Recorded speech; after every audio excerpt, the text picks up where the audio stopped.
Je vais inviter pour vous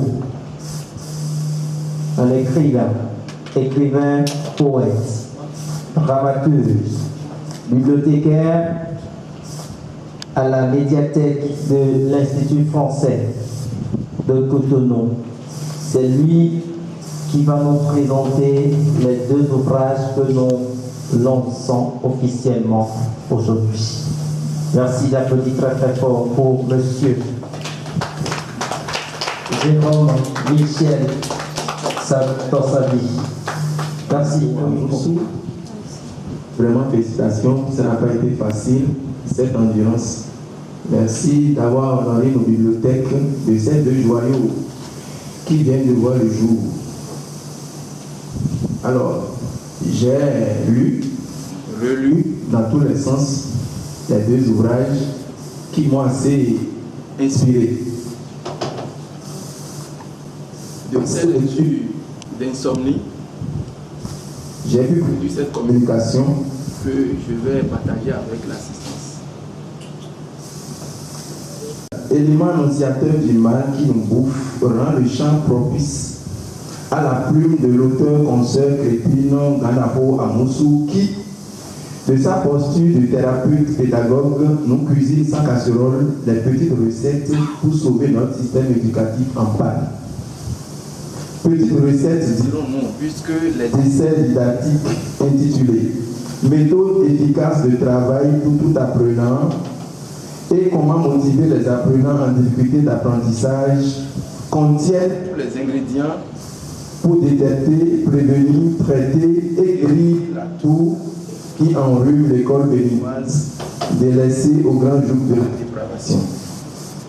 Si le mal ronge ne capte qu'autrement la conscience des uns et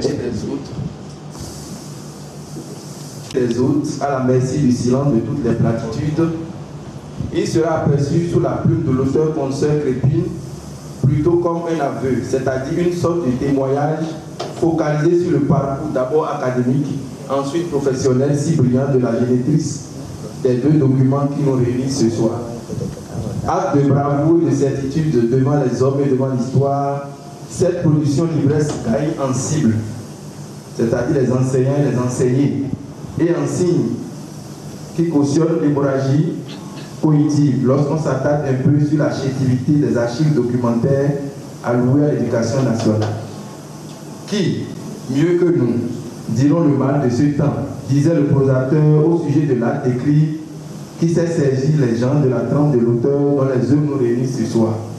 Geste de salut et regain d'appétence. Méthode efficace de travail pour tout apprenant est un condensé de pensées philosophico-sociologiques sur la fabrique de l'éducation. Étalé sur 97 pages, le guide didactique méthode efficace de travail pour tout apprenant contient 3 chapitres en volume proportionné qui tricotent les escaliers à apprendre pour briller et surtout être meilleur de sa classe, voire de sa promotion. Dans le map des petits secrets qui prennent l'allure d'astuces, le premier chapitre du livre traite des exigences d'une méthode personnelle de travail pour tout apprenant, lesquelles exigences sont étudiées au pifomètre dans une démarche catholique de conscientisation des principes sacro-saints à adopter par les apprenants en situation d'apprentissage. On n'apprend pas comme on dort, sans nous dire la donneuse de rêve Crépine, dont la fouille documentaire opine sur la chirurgie de l'épilepsie intellectuelle qui attaque de plein pied le système éducatif. Dans cette fontaine de mécanisation intellectuelle de l'apprenant, futur cadre à encadrer pour que jamais ne meure la crainte, l'auteur consoeur déchiffre les démarches personnelles assurées par l'apprenant aussi bien à l'école qu'à la maison pour s'offrir le précieux sésame de la réussite scolaire. Cette démarche rime avec l'auto-évaluation des comportements des apprenants ainsi que la gestion du temps qui échappe souvent aux élèves qui n'ont pas la notion d'emploi du temps personnel. De cette ascendance, il convient d'énumérer les 4 principes qui garantissent la réussite scolaire. Il s'agit de la concentration, de la gestion laborieuse du temps, du traitement efficace des devoirs et exercices de maison et de la notion de discipline et de bonne conduite. L'auteur passera en revue les étapes de l'apprentissage qui se bornent à l'intéressement par l'apprenant de la matière en situation d'étude, à la compréhension de la dite discipline et à sa répétition fidèle et bénéfique. Le deuxième chapitre s'ouvre sur les stratégies et psychologies de l'apprentissage qui épousent un schéma en 4 temps proposé par le penseur Maslow. En effet, l'apprentissage est une clinique qui fonctionne à partir d'indices curatifs mémorisables par le cerveau dont le commerce mise sur de réelles intentions à définir et à positiver par l'apprenant. L'auteur-penseur Crépine Kanako parlera de la positivité des objectifs à formuler par les élèves eux-mêmes. Partant de ces indices, Maslow établit le parallélisme entre la compétence consciente et celle inconsciente, dictée par le bon vouloir de l'apprenant qui ignore tout ou parfois de ses capacités. Ces signaux se déclinent en une série de capacités mesurables en incompétence inconsciente et consciente, ensuite en compétence consciente et inconsciente. Ces carrefours de savoir constituent l'analyse, l'univers d'analyse comportementale ou mentale de l'apprenant en situation d'apprentissage. Il faudra, dans ce même cercle, prendre en compte la vitale fonction de la modélisation et de la psychologie de l'apprentissage, qui s'adosse sur le rôle de l'accompagnateur que sont les parents et les éducateurs. Le troisième et dernier chapitre de ce premier volume met la lumière sur les conseils pratiques et suggestions à l'endroit des acteurs de l'éducation. Il ressasse les 7 secrets pour une méthode efficace de travail et donne la clé de la réussite aussi bien aux apprenants qu'aux enseignants, dans une démarche de corrélation entre l'enseigné et l'enseignant.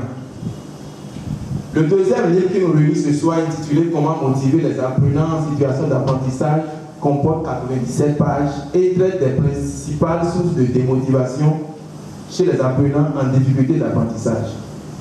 Le premier chapitre résume la quintessence de la motivation elle-même chez l'apprenant, laquelle motivation constitue le soubassement de la réussite et de l'échec social et scolaire.